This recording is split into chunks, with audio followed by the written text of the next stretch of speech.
আল্লাহ রাসূল সাল্লাল্লাহু আলাইহি ওয়াসাল্লাম বলেন, যে ব্যক্তি জমিনের মধ্যে আমার যে উম্মত 100 বার সুবহানাল্লাহ সুবহানাল্লাহ 100 বার পড়িবে, আল্লাহ পাক রব্বুল আলামিন তার বদ আমল থেকে 1000 গুনাহ মাফ করে দিবে।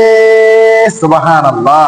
সম্মানিত মুসল্লিয়ান ইকরাম, 1000 গুনাহ মাফ হয়ে যাবে বদ আমল থেকে আপনি যদি সুবহানাল্লাহ সুবহানাল্লাহ 100 বার পড়েন। আল্লাহ রাসূল বলেন, কোন ব্যক্তি যখন জমিনের মধ্যে সুবহানাল্লাহি ওয়া বিহামদিহি সুবহানাল্লাহিল আযীম 100 বার পড়ে, আল্লাহ পাক রব্বুল আলামিন যদি তার সমুদ্রের ফেনা পরিমাণ তার আমল নামার মধ্যে গুনাহ থাকে, আল্লাহ পাক রব্বুল আলামিন তার সমস্ত গুনাহ খাতা মাফ করে দেয়। সুবহানাল্লাহ সুবহানাল্লাহ।